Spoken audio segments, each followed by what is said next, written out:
प्यारे सज्जनों, अज असी बाबा साहब डॉक्टर अंबेडकर के जीवन के कुछ ऐसे पहलुओं पर चर्चा करांगे जिन्हां पहलुओं पर विशेष तौर पर कदे चर्चा नहीं हुंदी। उन्होंने जीवन संघर्ष पर चर्चा हुंदी है। उन्होंने किहड़े किहड़े टाइम ते किहड़े किहड़े संघर्ष किए और किस किस रूप संघर्ष किए, ये चर्चा अक्सर चलती रही। बहुत सारिया पुस्तकां हैं, हज़ारां की गिणती जिन्हां च बाबा साहब जी के जीवन बारे लिखा गया है। और अज जदों असीं देखते हैं कि बाबा साहब डॉक्टर अंबेडकर केवल भारत के महान आदमी नहीं रहे, पूरे संसार दे विच उन्होंने विश्व रतन वजों या संसार के महान विद्वान वजों, एक क्रांतिकारी वजों और एक ऐसे मनुख वजों जिन्हें बहुत बड़ा इनकलाब किया है, वो संसार च उन्होंने जानिया जान लगा है। पर मैं जे तुहानूं याद करावां, ये 1980-81 दीयां गल्लां है, जदों कोई विरला ही मनुख बाबा साहब नूं जाणदा सी। और असीं जिहड़े पढ़े लिखे लोग सी, सानूं ना तां स्कूल च पढ़न दा मौका मिलिया, ना सानूं कॉलेज पढ़न दा मौका मिलिया, ना सानूं यूनिवर्सिटी जाके पढ़न दा मौका मिलिया। और असीं एडे बदनसीब लोग सी कि जिस मनुख करके साडा सारा जीवन तब्दील होया,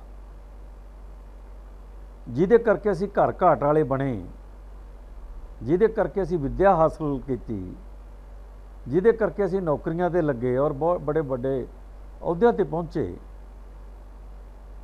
और चंगियां तनख्वाहां लैके असीं घर घाट बनाए, और जिस दी बदौलत असीं भारत दे विच दूजे लोगों के बराबर जिंदगी दीयां सहूलतां मानण लगे। और वो चीज़ां जिहड़ियां साथों खुसियां रहियां हज़ारां साल, असीं दोबारा प्राप्त कर सके, उस मनुख दा भारत दे विच नां निशान नहीं सी रहा। मेरा ख्याल है किसी भी देश वास्ते, किसी भी कौम वास्ते ये बहुत वड्डी बदकिस्मती हुंदी है कि जिन्हां दा मुक्तिदाता, मार्गदाता, जिन्हें पूरा जीवन ला के लोगों के जीवन नूं बदलिया होवे और जिन्हें जिंदगी दे 40 साल एक लत्त ते खड़ के भारत दे करोड़ां करोड़ां लोगों का जीवन बदलण वास्ते, भारत दीयां सारियां औरतां दा जीवन बदलण वास्ते, दुखी लोगों का जीवन बदलण वास्ते जिस मनुख ने संघर्ष किया, उहदा नाम ना पता होवे, ये बहुत बड़ी बदकिस्मती हुंदी है। मैं कदे कदे याद करदा हां कि 1980 तक बाबा साहब नूं मैं नहीं सी सुनिया, मैं नहीं सी जानदा कि अंबेडकर कौन है। अज जदों मैं देखदा हां, संघर्ष करदियां करदियां इत्थों तक जद पहुंचे हैं, तो पूरे संसार नूं जदों अपनी अखां दे सामने लिया के खड़ा करीदा है, तो हर जगह बाबा साहब नज़र आउंदे आ। पूरी दुनिया च जिधर भी जाओ अंबेडकर नज़र आउंदे आ, और उहदे बराबर उहदे उल्ट इस देश च बाबा साहब नूं, उन्हां दी शख्सियत नूं, उन्हां दे संघर्ष नूं खत्म करन दे बहुत वड्डे यतन जारी है। मैं छोटी जी उदाहरण देना कि कल परसों 2 बच्चे बाबा साहब की मूर्ति नूं सिट के और उहदे ते चपलां मार के अपना हुदरापन दिखा रहे सी। और बाबा साहब नूं इन्ना अपमानित कर रहे सी वो कि उहदे उत्ते बैठ के वो छालां मार रहे सी। और जिहड़ी वड्डी गल आ वो ये है कि वो बच्चे जिहड़े कोई वड्डियां जातियां च पैदा होने वाले नहीं सी, उन्हां जातियां च ही पैदा होए जिन्हां दी खातर बाबा साहब पूरा जीवन लड़ते रहे। अज ये गल इत्थे तक सीमित नहीं है। जदों असीं अंबेडकर पार्क लखनऊ की गल करते हाँ तो दूसरे पासे सानूं ये सुनने नूं मिलता है, असीं खबरां च देखते हैं, टीवी ते देखते हैं, और यूपी के मुख्यमंत्री के बयान पढ़ते हैं तो वो जिहड़ी चीज़ सामने आउंदी है वो ये है कि अंबेडकर पार्क दे विच कुछ दूसरे लोगों के बुत लाए जाणगे। असीं नहीं कहते कि कोई किसी का महापुरुष है उसका बुत ना लाया जाए, पर असीं महसूस करते हैं कि बाबा साहब का बहुत बड़ा अपमान है। और वो बाबा साहब का अपमान नहीं है, इस देश के बहुजन का अपमान है, इस देश दीयां औरतां का अपमान है कि जिहड़ा पार्क बाबा साहब के जीवन नूं लोकां दे दर्शन लई बनाया गया होवे, और जिहड़ा पार्क बाबा साहब के जीवन नूं समर्पित किया गया होवे, अगर उहदे विच कोई दूसरे बुत लगाए जाते हैं तो ये एक तरह का अपमान है। असीं महसूस करते हैं कि यह अपमान है। और दूसरी तरफ भारत के संविधान के हुंदियां ये जिहड़े मनुस्मृति के कानून है वो हौली हौली हौली हौली लागू किए जा रहे हैं। भारत का संविधान मनुख नूं आज़ादी दिंदा है, बराबरी दिंदा है, इज्जत मान ते सन्मान दिंदा है, जिंदगी दीयां सुख सहूलतां मानण वास्ते हालात पैदा करता है, और मनुख नूं न्याय देण वास्ते एक व्यवस्था खड़ी कर रहा है। जाति व्यवस्था नूं तोड़दा है, छूआछात नूं तोड़दा है, और कुदरत के सिद्धांत मुताबक मनुखा नूं एक बराबर करन वास्ते जिन्ना कुछ भारती संविधान दे विच मौजूद है इन्ना किसी दूसरी किताब च नहीं है। और इस नूं उल्टा के उहदी थां ते मनुस्मृति के हालात पैदा किए जाना ये साडे सामने आ। मैं जब बोल रहा तो मैं कोई खुशी नाल नहीं बोल रहा, मैं अपने समाज के उस दर्द च खड़ोता है। वो दर्द जिथे कदे कदे गुरु रविदास भी बोलिया करते सी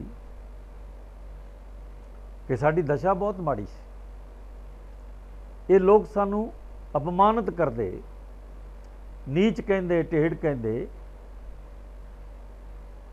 और असी उस अपमान दे सामने उसका मुकाबला करते करते अगे वधे, और सानू हालातां ने इस जगह ते लिया के खड़ा कर दिता जिवें साडे सिर दे उत्ते छत्र झूल रहा होवे। ये गुरु रविदास की बाणी दे विच दर्ज है। और जब असीं बाबा साहब नूं पढ़ते हैं तो बिल्कुल यही कुछ नज़र आउंदा है। यही साडा मुल्क है, यही साडा देश है, यही साडा भारत है जिथे हज़ारां साल तक सानू पानी पीने का अधिकार नहीं मिलिया। और इसका सबूत की है, अगर संसार के लोग मेरे को जानना चाहते हैं या भारत के लोग मेरे को जानना चाहते हैं तो इसका बड़ा सबूत की है कि 20वीं सदी के पहले दहाकिਆਂ ਦੇ ਵਿੱਚ बाबा साहब डॉक्टर अंबेडकर ਨੂੰ महाद तलाब के उत्ते पानी पीने का संघर्ष करना पिया। देखो तुसी एक एडा वड्डा जुल्म कि जिस धरती ते असीं पैदा होए हैं और जिस धरती ते पैदा होने तो बाद साडा अधिकार बनता है ਜਿਉਣ ਦਾ, ਖਾਣ ਦਾ, ਪੀਣ ਦਾ। ਔਰ ਉਹ ਪਾਣੀ ਜਿਹੜਾ ਕੁਦਰਤ ਦਾ ਪਾਣੀ ਹੈ, ਜਿਹੜਾ ਕੁਦਰਤ ਨੇ ਦਿੱਤਾ ਹੋਇਆ ਹੈ, ਉਸ ਪਾਣੀ ਨੂੰ ਪੀਣ ਦਾ ਅਧਿਕਾਰ ਸਾਡੇ ਕੋਲੋਂ ਖੋਹ ਲਿਆ ਗਿਆ। ਹਜ਼ਾਰਾਂ ਸਾਲ ਤੱਕ ਅਸੀਂ ਛੱਪੜਾਂ ਤੋਂ ਪਾਣੀ ਪੀਂਦੇ ਰਹੇ, ਸਾਂਝੀ ਥਾਂ ਤੋਂ ਸਾਨੂੰ ਕਿਸੇ ਨੇ ਪਾਣੀ ਨਹੀਂ ਪੀਣ ਦਿੱਤਾ। ਬਾਬਾ ਸਾਹਿਬ ਡਾਕਟਰ ਅੰਬੇਡਕਰ ਨੇ ਮਹਾਤਲਾ ਦੇ ਉੱਤੇ ਪਹਿਲਾ ਸੰਘਰਸ਼ ਕੀਤਾ ਤਾਂ ਪਾਣੀ ਦਾ ਸੰਘਰਸ਼। ਮੈਂ ਸੰਸਾਰ ਦੇ ਲੋਕਾਂ ਨੂੰ ਇਹ ਦੱਸਣਾ ਚਾਹੁੰਦਾ ਹਾਂ ਕਿ ਅਸੀਂ ਉਹ ਲੋਕ ਹਾਂ ਜਿਹੜੇ ਹਜ਼ਾਰਾਂ ਸਾਲ ਤੱਕ ਪਾਣੀ ਨੂੰ ਵੀ ਤਰਸਦੇ ਰਹੇ। ਬਾਬਾ ਸਾਹਿਬ ਜਦ ਸਕੂਲ ਜਾਂਦੇ ਤਾਂ ਉਹਨਾਂ ਨੂੰ ਕੋਈ ਪਾਣੀ ਨਹੀਂ ਸੀ ਦਿੰਦਾ। ਉਹ ਘਰੋਂ 2 ਘੁੱਟਾਂ ਜਿਹੜੀਆਂ ਪੀ ਕੇ ਚਲੇ ਜਾਂਦੇ ਔਰ ਉਸੇ ਤਰ੍ਹਾਂ ਵਾਪਸ ਆ ਜਾਂਦੇ। ਪਿਆਸ ਦੇ ਮਾਰੇ ਉਹਨਾਂ ਨੇ ਬਹੁਤ ਖਤਰਨਾਕ ਜੀਵਨ ਜਿਉਇਆ, ਪਰ ਜਦ ਹੀ ਉਹਨਾਂ ਨੂੰ ਮੌਕਾ ਮਿਲਿਆ ਉਹਨਾਂ ਨੇ ਸਾਨੂੰ ਇਕੱਲਾ ਪਾਣੀ ਨਹੀਂ ਦਿੱਤਾ, ਉਹਨਾਂ ਨੇ ਸਾਨੂੰ ਵਿੱਦਿਆ ਵੀ ਦਿੱਤੀ ਔਰ ਵਿੱਦਿਆ ਦੇ ਨਾਲ ਨਾਲ ਨੌਕਰੀਆਂ ਵੀ ਦਿੱਤੀਆਂ, ਨੌਕਰੀ ਦੇ ਨਾਲ ਤਰੱਕੀ ਵੀ ਦਿੱਤੀ। ਸਾਨੂੰ ਗਲੀਆਂ 'ਚ ਘੁੰਮਣ ਦਾ ਮੌਕਾ ਦਿੱਤਾ, ਸਾਨੂੰ ਕੱਪੜੇ ਪਾਉਣ ਦਾ ਮੌਕਾ ਦਿੱਤਾ, ਸਾਨੂੰ ਜ਼ਮੀਨਾਂ ਖਰੀਦ ਕੇ ਘਰ ਘਾਟ ਬਣਾਉਣ ਦਾ ਮੌਕਾ ਦਿੱਤਾ, ਸਾਨੂੰ ਕਾਰੋਬਾਰ ਕਰਕੇ ਪੈਸੇ ਕਮਾਉਣ ਦਾ ਮੌਕਾ ਦਿੱਤਾ ਔਰ ਉਸ ਪੈਸੇ ਨਾਲ ਤਰੱਕੀ ਕਰਨ ਦਾ ਮੌਕਾ ਦਿੱਤਾ। ਸਾਨੂੰ ਵੋਟ ਦਾ ਅਧਿਕਾਰ ਦਿੱਤਾ, ਸਾਨੂੰ MLA MP ਬਣਨ ਦਾ ਅਧਿਕਾਰ ਦਿੱਤਾ, ਮੰਤਰੀ, ਮੁੱਖ ਮੰਤਰੀ ਤੇ ਪ੍ਰਧਾਨ ਮੰਤਰੀ ਜਾਂ ਰਾਸ਼ਟਰਪਤੀ ਬਣਨ ਦਾ ਵੀ ਅਧਿਕਾਰ ਦਿੱਤਾ। ਜਦ ਹੀ ਉਹਨਾਂ ਨੂੰ ਮੌਕਾ ਮਿਲਿਆ ਤਾਂ ਉਹਨਾਂ ਨੇ ਮਨੂ ਸਿਮਰਤੀ ਦੇ ਸਾਰੇ ਕਾਨੂੰਨ ਰੱਦ ਕੀਤੇ। ਔਰ ਬਾਬਾ ਸਾਹਿਬ ਜਦੋਂ ਬਾਹਰ ਪੜ੍ਹਨ ਗਏ ਆ ਤਾਂ ਉਸ ਦੌਰਾਨ ਉਹਨਾਂ ਨੇ ਮਨੂ ਸਿਮਰਤੀ ਨੂੰ ਪੜ੍ਹਿਆ, ਬਹੁਤ ਚੰਗੀ ਤਰ੍ਹਾਂ ਪੜ੍ਹਿਆ, ਜਾਣਿਆ। ਫਿਰ ਉਹਨਾਂ ਨੇ ਇਹ ਵੀ ਕਿਹਾ ਕਿ ਮਨੂ ਸਿਮਰਤੀ ਕੋਈ ਐਸੀ ਚੀਜ਼ ਨਹੀਂ ਜਿਹਨੂੰ ਖਤਮ ਕੀਤਾ ਜਾ ਸਕਦਾ, ਇਹ ਮਨਾਂ 'ਚ ਵਸੀ ਹੋਈ ਚੀਜ਼ ਹੈ, ਜਿੰਨਾ ਚਿਰ ਇਹ ਮਨਾਂ 'ਚ ਰਹੇਗੀ ਇਹ ਚਲਦੀ ਰਹੇਗੀ।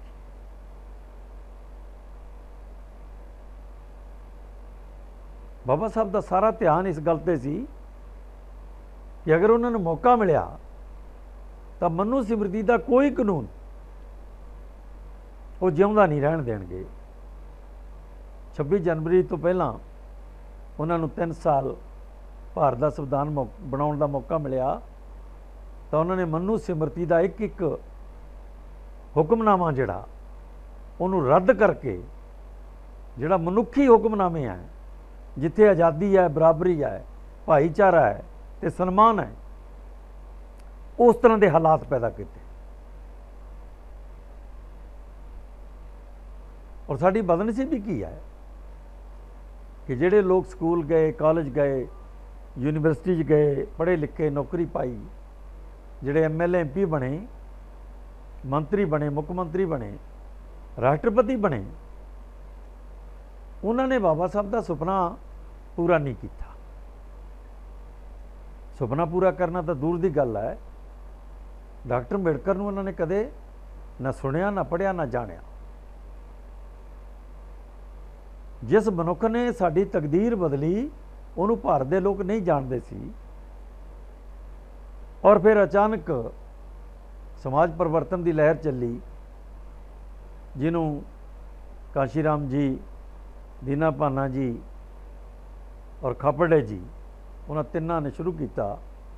ਉਸ ਤੋਂ ਬਾਅਦ ਇਕੱਲੇ ਬਾਬਾ ਸਾਹਿਬ ਅੱਗੇ ਨਹੀਂ ਆਏ, ਸਾਡੇ ਜਿੰਨੇ ਮਹਾਂਪੁਰਖ ਆ ਸਾਡੇ, ਉਹ ਸਾਰੇ ਦੇ ਸਾਰੇ ਪੂਰੀ ਧਰਤੀ ਦੇ ਉੱਤੇ ਸਾਹਮਣੇ ਆ ਗਏ। ਅੱਜ ਜਦੋਂ ਇਹ ਹਾਲਾਤ ਪੈਦਾ ਹੋ ਗਏ ਆ ਕਿ ਭਾਰਤ ਦੇ ਗਰੀਬ ਲੋਕ, ਭਾਰਤ ਦੇ ਮਜ਼ਲੂਮ ਲੋਕ, ਭਾਰਤ ਦੀਆਂ ਛੋਟੀਆਂ ਜਾਤਾਂ ਦੇ ਲੋਕ ਜਿਹੜੇ ਹਜ਼ਾਰਾਂ ਸਾਲ ਤੋਂ ਗੁਲਾਮੀ ਚੱਲ ਰਹੇ ਆ, ਮਨੂਵਾਦ ਦੀ ਗੁਲਾਮੀ ਚੱਲ ਰਹੇ ਆ, ਉਹਨਾਂ ਲੋਕਾਂ ਨੂੰ ਜਦ ਮੌਕਾ ਮਿਲਿਆ, ਇਹ ਉਹਨਾਂ ਦੀ ਜ਼ਿੰਮੇਵਾਰੀ ਸੀ ਕਿ ਉਹ ਪੂਰੇ ਦੇ ਪੂਰੇ ਲੋਕ ਉੱਠ ਕੇ ਖੜੇ ਹੁੰਦੇ ਔਰ ਉੱਠ ਕੇ ਖੜੇ ਹੋ ਕੇ ਆਪਣੇ ਸਮਾਜ ਦੇ ਵਿੱਚ ਮਾਣ ਸਨਮਾਨ ਦੀ ਲੜਾਈ ਲੜਦੇ।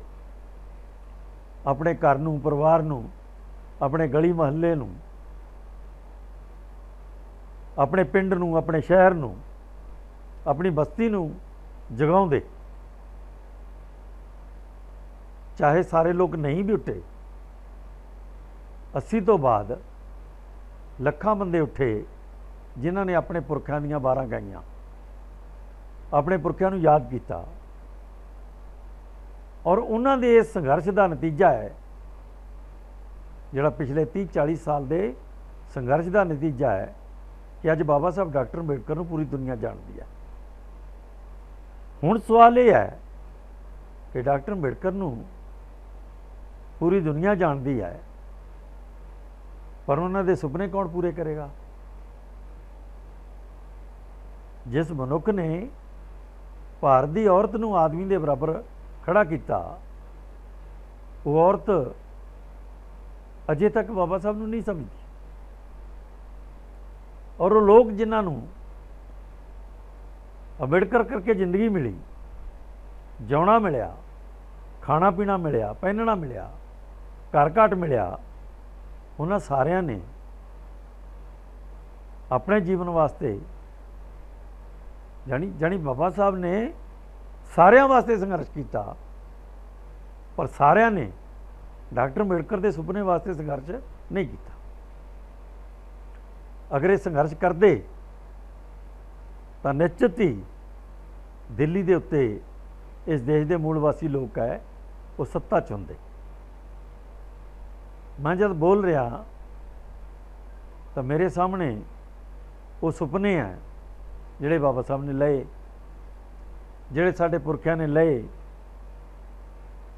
और जिन्होंने सुपनिਆਂ ਨੂੰ बुणदियां उन्होंने चाहया कि देश का दबिया कुचलिया आदमी अपने देश का मालक बने, अपनी तकदीर आप बनावे, अपनी किस्मत आप घड़े, दूजिਆਂ ਦੇ हत्थों ਵੱਲ ना वेखे। एक पासे ये हालात है कि बाबा साहब डॉक्टर अंबेडकर पूरी दुनिया च जाने पछाने मानव बन गया। दूसरी तरफ यह है कि भारत के अंदर हिंदूवादी ताकतों का जोर इन्ना ज़्यादा तेजी नाल अगे वध रहा है कि जिहड़ी स्थिति चों बाबा साहब ने सानू बाहर कढ़िया सी, सानू उस स्थिति वाल धक्या जा रहा और बड़ी तेजी नाल धक्या जा रहा।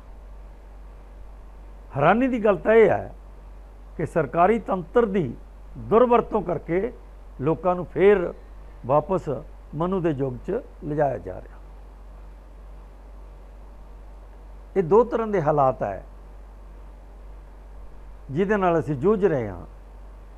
एक ये हालात कि असीं अपने पुरखियां नूं इस धरती के उत्ते जिउंदियां नहीं करना, हर घर तक लैके जाना है, उन्हां दी गल नूं हर घर तक लैके जाना है, हर मर्द ते औरत तक उन्हां दा सुपना लैके जाना है, हर बच्चे ते नौजवान विच उन्हां दा सुपना लैके जाना।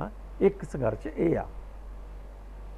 दूसरा ये है कि जिहड़ियां मनुवादी ताकतां सरकारी तंत्र की दुरवरतों करके, लोकतंत्र की दुरवरतों करके, भारत के संविधान नूं अखों परोखे करके सानू मनु के युग च ढक रही हैं, असी वो तो बचना है, वो तो सुरक्षित रहना है। और साडे लोकां नूं जिन्हां नूं अजे तक पुरखियां की समझ नहीं आई, वो अपने आप नूं मनुवाद तो किवें सुरक्षित कर सकते हैं, ये अजे सानू समझ नहीं लग रही। अजे असी शशोपंच है, बेशक साडा जीवन पूरे का पूरा समर्पित है, पर असी उन्ने लोग नहीं हाँ जिहड़े पूरे भारत नूं नाल लैके तुर सकीए, अपने भरावां नूं, अपने बच्चों नूं, अपनियां औरतां नूं, अपनियां धीआं नूं, अपनियां भैणां नूं, अपनियां बच्चियां नूं उन्हां नूं नाल लैके चल सकीए। अजे साडे च इन्नी ताकत नहीं बनी है। और अज इस दौर के विचों असीं गुजर रहे हैं, ये बहुत भयानक दौर है। 70 साल बाद ये जिहड़ा भयानक दौर आया है, इदों पहला इस तरह का दौर नहीं आया। ਅੱਜ ਸਾਡੇ ਸਾਹਮਣੇ ਸਵਾਲ ਇਹ ਹੈ ਕਿ ਅਸੀਂ ਭਾਰਤੀ ਸੰਵਿਧਾਨ ਨੂੰ ਕਿਵੇਂ ਬਚਾਈਏ। ਅੱਜ ਸਾਡੇ ਸਾਹਮਣੇ ਸਵਾਲ ਇਹ ਹੈ ਕਿ ਬਾਬਾ ਸਾਹਿਬ ਡਾਕਟਰ ਅੰਬੇਡਕਰ ਦੇ ਸੁਪਨਿਆਂ ਨੂੰ ਕਿਵੇਂ ਬਚਾਈਏ। ਅੱਜ ਸਾਡੇ ਸਾਹਮਣੇ ਸਵਾਲ ਇਹ ਹੈ ਕਿ ਮਨੂਵਾਦ ਨੂੰ ਰੋਕੀਏ ਕਿਵੇਂ। ਅੱਜ ਸਾਡੇ ਸਾਹਮਣੇ ਸਵਾਲ ਇਹ ਹੈ ਕਿ ਮਨੂਵਾਦੀ ਤਾਕਤਾਂ ਜਿਹੜੀਆਂ ਜਿਨ੍ਹਾਂ ਨੇ ਪੂਰੇ ਦੇਸ਼ ਵਿੱਚ ਅਤਿਆਚਾਰਾਂ ਨੂੰ ਖੁੱਲ੍ਹ ਦੇ ਰੱਖੀ ਹੈ, ਕਦੀ ਸਿੱਖ ਉਹਨਾਂ ਦਾ ਸ਼ਿਕਾਰ ਹੁੰਦੇ ਆ, ਕਦੇ ਮੁਸਲਮਾਨ ਉਹਨਾਂ ਦਾ ਸ਼ਿਕਾਰ ਹੁੰਦੇ ਆ, ਕਦੇ ਦਲਿਤ ਉਹਨਾਂ ਦਾ ਸ਼ਿਕਾਰ ਹੁੰਦੇ ਆ, ਕਦੇ ਈਸਾਈ ਸ਼ਿਕਾਰ ਹੁੰਦੇ ਆ, ਔਰ ਕਦੇ ਆਦਿਵਾਸੀ ਉਹਨਾਂ ਦਾ ਸ਼ਿਕਾਰ ਹੁੰਦੇ ਆ। ਉਹਨਾਂ ਨੂੰ ਕਿਵੇਂ ਬਚਾਇਆ ਜਾਏ, ਅੱਜ ਸਾਡੇ ਸਾਹਮਣੇ ਸਵਾਲ ਇਹ ਹੈ। ਔਰ ਇਸ ਸਵਾਲ ਦਾ ਬੜਾ ਸਪਸ਼ਟ ਜਿਹਾ ਜਵਾਬ ਹੈ ਕਿ ਉਹ ਰਾਜਨੀਤਿਕ ਲੋਕ ਜਿਨ੍ਹਾਂ ਨੂੰ ਬਾਬਾ ਸਾਹਿਬ ਡਾਕਟਰ ਅੰਬੇਡਕਰ ਕਰਕੇ ਸੱਤਾ 'ਚ ਪਹੁੰਚਣ ਦਾ ਮੌਕਾ ਮਿਲਿਆ, MLA MP ਬਣਨ ਦਾ ਮੌਕਾ ਮਿਲਿਆ, ਮੁੱਖ ਮੰਤਰੀ ਬਣਨ ਦਾ ਮੌਕਾ ਮਿਲਿਆ, ਮੰਤਰੀ ਬਣਨ ਦਾ ਮੌਕਾ ਮਿਲਿਆ, ਚਾਹੇ ਉਹ ਦਲਿਤ ਜਾਤੀ ਦੇ ਲੋਕ ਹੈ, ਚਾਹੇ ਉਹ ਪਛੜੀ ਜਾਤੀ ਦੇ ਲੋਕ ਹੈ, ਚਾਹੇ ਉਹ ਮੁਸਲਮਾਨ ਜਾਤੀ ਦੇ ਲੋਕ ਹੈ, ਚਾਹੇ ਉਹ ਈਸਾਈ ਜਾਤੀ ਦੇ ਲੋਕ ਹੈ, ਚਾਹੇ ਉਹ ਆदिवासी ਹੈ ਜਾਂ ਹੋਰ ਗਰੀਬ ਲੋਕ ਹੈ, ਚਾਹੇ ਉਹ ਔਰਤਾਂ। ਇਹ ਪਹਿਲੀ ਜ਼ਿੰਮੇਵਾਰੀ ਉਹਨਾਂ ਦੀ ਹੈ ਕਿ ਬਜਾਏ ਇਸ ਦੇ ਕਿ ਉਹ ਆਪਣੇ ਰਾਜਨੀਤੀ ਨੂੰ ਕਾਇਮ ਰੱਖਣ, ਉਹਨਾਂ ਨੂੰ ਲੋਕਾਂ 'ਚ ਆ ਕੇ ਸੁਰੱਖਿਅਤ ਭਾਰਤ ਨੂੰ ਸੁਰੱਖਿਅਤ ਕਰਨ ਵਾਸਤੇ, ਸੰਵਿਧਾਨ ਨੂੰ ਸੁਰੱਖਿਅਤ ਕਰਨ ਵਾਸਤੇ ਔਰ ਪੁਰਖਿਆਂ ਦੇ ਜਿਹੜੇ ਸੁਪਨੇ ਆ ਉਹਨਾਂ ਨੂੰ ਸੁਰੱਖਿਅਤ ਕਰਨ ਵਾਸਤੇ ਲੋਕ ਸੰਘਰਸ਼ ਕਰਨਾ ਚਾਹੀਦਾ।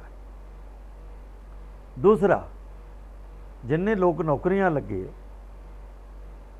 ਜਿਹੜੇ ਭਾਰਤ ਦੇ ਸੰਵਿਧਾਨ ਦੀ ਵੱਖਰੀ ਧਾਰਾ ਦੇ ਅਨੁਸਾਰ ਨੌਕਰੀ ਲੱਗੇ ਔਰ ਫਿਰ ਸੇਵਾ ਮੁਕਤ ਹੋ ਗਏ, ਤਾਂ ਸੇਵਾ ਮੁਕਤ ਲੋਕਾਂ ਨੂੰ ਆਪਣੇ ਲੋਕਾਂ ਵਾਸਤੇ ਸੰਘਰਸ਼ ਕਰਨਾ ਔਖਾ ਨਹੀਂ ਹੈ।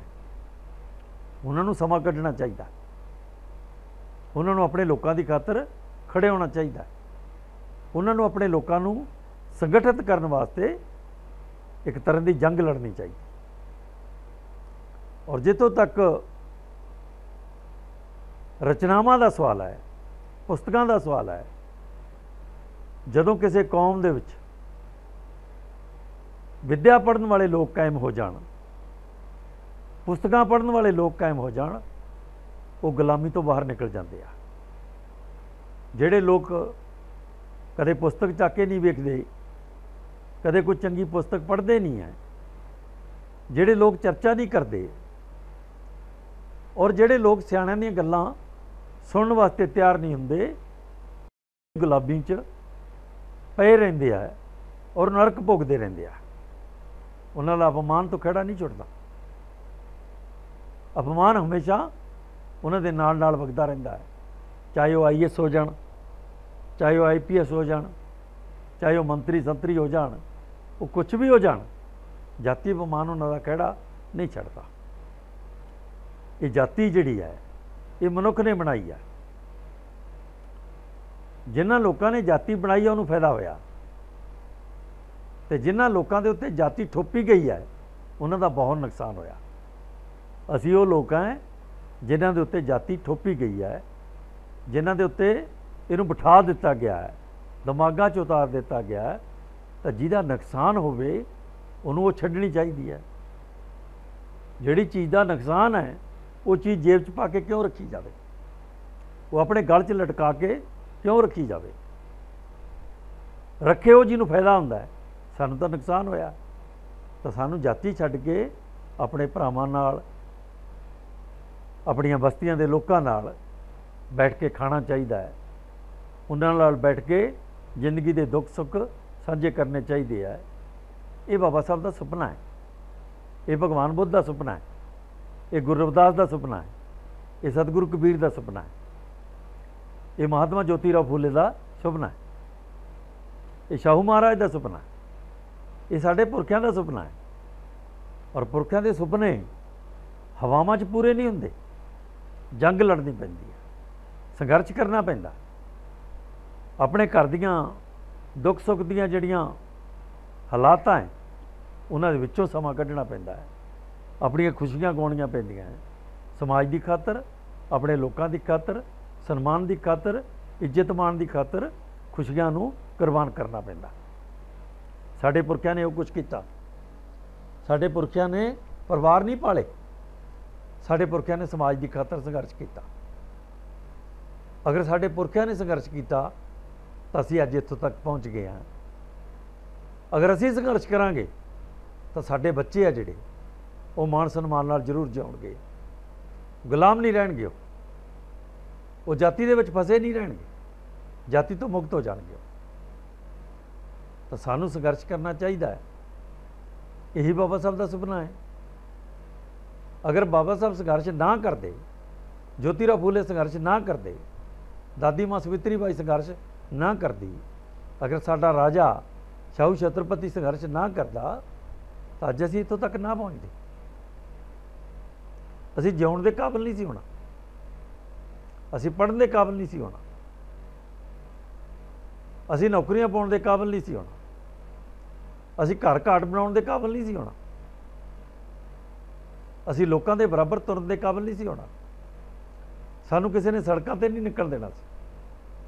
साडे मूँह ते कुज्जे बन्ने हुंदे, साडे सिरां ते खंभ लगे हुंदे, साडीआं पिट्ठां नाल झाड़ू वजे हुंदे। हालात साडे अज पूरे देश दे बदले नहीं है। किते असीं सुखी होए हां पर अपमान तो खड़ा नहीं छुट्टिया। साढ़े 30-40 करोड़ लोग ऐसे औरतां मर्द बच्चे जिन्हां नूं जिंदगी का कोई मूँह देखण नूं नहीं मिलिया, जिन्हां कोल कोई घर घाट नहीं है, जिहड़े दाणे दाणे नूं तरसदे आ।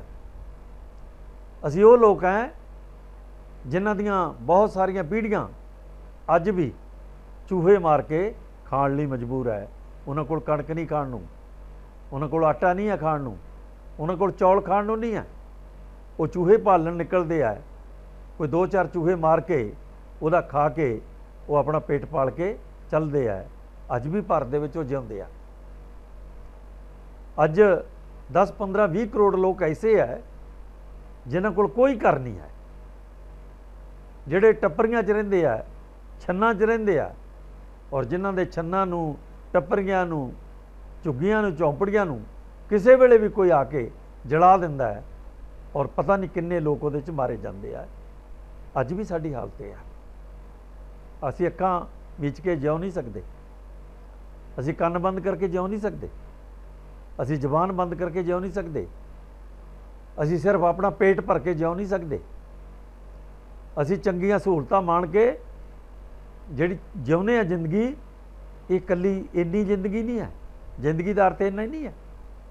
अपने लोगों की खातर जिउणा, उन्हां दे मान सन्मान की खातर जिउणा, उन्हां दी बराबरी के खातर जिउणा। जिन्हां कोल जिंदगी की कोई सहूलत नहीं है, उन्हां दे वास्ते संघर्ष करना ये साडी जिंदगी का हिस्सा है। जे साडे पुरखे संघर्ष ना करते तो साडी की हालत हुंदी। अगर असीं संघर्ष ना करांगे तो साडे लोकां दी की हालत होएगी। और जिहड़े लोकां ने सानू गुलाम बना के रखा हज़ारां साल, वो तो अज भी ताकतवर है। साडे करके ताकतवर है वो। असीं उन्हां नूं सत्ता 'च पहुँचाया है। और जद लोग साडे करके सत्ता 'च पहुँचे है तो उन्हां दी जिम्मेवारी तो यह सी कि साडी वो रखिया कर दे, साडा जीवन सवार दे, सानू बराबर उठाउंदे। बजाए इस दे कि साडे जीवन नूं सवार दे, उन्होंने साडे जीवन नूं बिगाड़ना और गुलाम बनाउणा शुरू किया है। जिहड़े लोग ये चाहुंदे है कि अंबेडकर पार्क दे विच दूसरे लोगों दीयां तस्वीरां जां मूर्तियां लग जाण, इहदा मतलब वो सानू गुलाम बनाउणा चाहुंदे हैं। जिहड़े लोग साडा घर घाट ढा के साडियां औरतां दी बेपत्ती करके अज भी हुड़दंग करते हैं, सड़कों के उत्ते निकल के मां भैण एक करते हैं, असीं उन्हां तो मुक्त होना है, उन्हां तो आज़ाद होना है, उन्हां तो खड़ा छड़ाउणा है। तो मैं ये समझदा है कि साडी ये जिम्मेवारी बहुत वड्डी है। बाबा साहब का जीवन ये कहना कि उन्हां दा जन्म इन्नी तरीक नूं होया, ये कहना कि उन्होंने विद्या इस साल प्राप्त की, ये कहना कि इस साल इंग्लैंड च गए, इस साल अमेरिका च गए, इस साल किते होर गए, जर्मन च गए, ये बहुता बड़ा माने नहीं रखता। माने ये रखता है कि उन्होंने साडी खातर कीता की, माने ये रखता है कि उन्होंने संघर्ष के विचों निकलिया की, माने ये रखता है कि मेरे वर्गा आदमी कित्थों रूढ़ी तो उठ के कित्थों तक पहुँच गया, ये माने रखता है।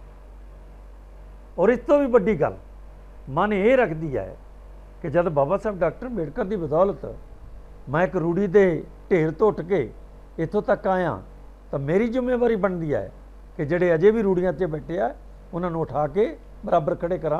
ये मेरी जिम्मेवारी चाहता है। मेरे लोगों, मेरे सज्जनों, मेरे वीरों, ये मैं थोनू की कह रहा कि ये मेरी कल्ले की जिम्मेवारी है कि बाबा साहब ने मैनू कल्ले नू दिता सारा कुछ, कि थोनू कुछ नहीं मिले उहदे चों, कि थोनू नौकरियां नहीं मिलियां, कि थोनू स्कूल कॉलेज जाना नहीं मिलिया, कि तुसी तरक्कियां नहीं कीतियां, कि तुसी MLA MP नहीं बने, कि तुसी मंत्री नहीं बने, कि मुख्यमंत्री नहीं बने, कि तुसी राष्ट्रपति नहीं बने, तो मेरी कल्ले की जिम्मेवारी किवें होगी? असल में मैं थोनू कहना चाहना है कि जे मेरी जिम्मेवारी है तो थोड़ी भी जिम्मेवारी है। तुसी अपने लोगों वाल पिट करके कितना चिर खड़े रहोगे, कितना चिर लोग थोड़े मगर देखते रहणगे, कितना चिर तुसी मूंह लुको के चलोगे, कितना चिर तुसी सिर्फ अपने घर दी रोटियां खा के चंगे कपड़े पा के और इस जिंदगी नूं जिउं के इस तरह आनंद लेंदे खत्म हो जाओगे। मैं तुहानूं ये पूछना चाहता है कि की आपां जिउंदे रहना हमेशा, कि हमेशा धरती दे उत्ते रहांगे असीं, कि ये जिहड़ियां जायदादां बना लियां असीं ये साडे नाल जाणगियां? मैं जदों हुण बोल रहा मैनूं बाबा साहब की झोंपड़ी याद आ रही है जिहदे च उन्होंने जन्म लिया, जिहदे चों पले वड्डे होए, एक झोंपड़ी, और उस झोंपड़ी चों इनकलाब निकलिया। एक कख कानियां की झोंपड़ी दे विचों एक इनकलाब निकलिया, और वो इनकलाब पूरे भारत के उत्ते अज सत्ता च आया है, राज करदा हो, और पूरी दुनिया नूं पछाण है कि एक झोंपड़ी दे विचों अंबेडकर नाम का इनकलाब पैदा होया। जिस मनुख ने झोंपड़ी जन्म लिया उन्हें सानू महलों च लिया के बिठाता। तो महलों च बैठण वाले हो, पक्के घरां च बैठण वाले हो, पक्कियां छत्तां हेठ मौज नाल सौण वाले हो, और वधिया वधिया बिस्तरियां सौण वाले हो, कारां ते चलण वाले लोगों, मोटरसाइकिलों ते झूटे लैण वाले लोगों, बाबा साहब नूं याद करोगे तो तुसीं भी शायद खड़े हो जाओ, थानू भी अपनी जिम्मेवारी का एहसास हो जाएगा। और जे तुसी मैनू कहो कि मैं शौक नाल बोल रहा, मैनू टीवी ते बोलने का शौक है, तो मेरा ख्याल तुसी मेरे नाल बेइंसाफी कर रहे हो। मैं इस शौक नाल नहीं बोलता, मैं 40 साल तो बोल रहा, ये अज पहली बार नहीं बोल रहा। 40 साल तो मैं पता नहीं किन्ने लखां लोकां च मैं बोलिया, पता नहीं कित्थे कित्थे मैं पूरे भारत च घूमदा आया, अज भी घूम रहा, पूरी दुनिया च घूम रहा। काहदे वास्ते?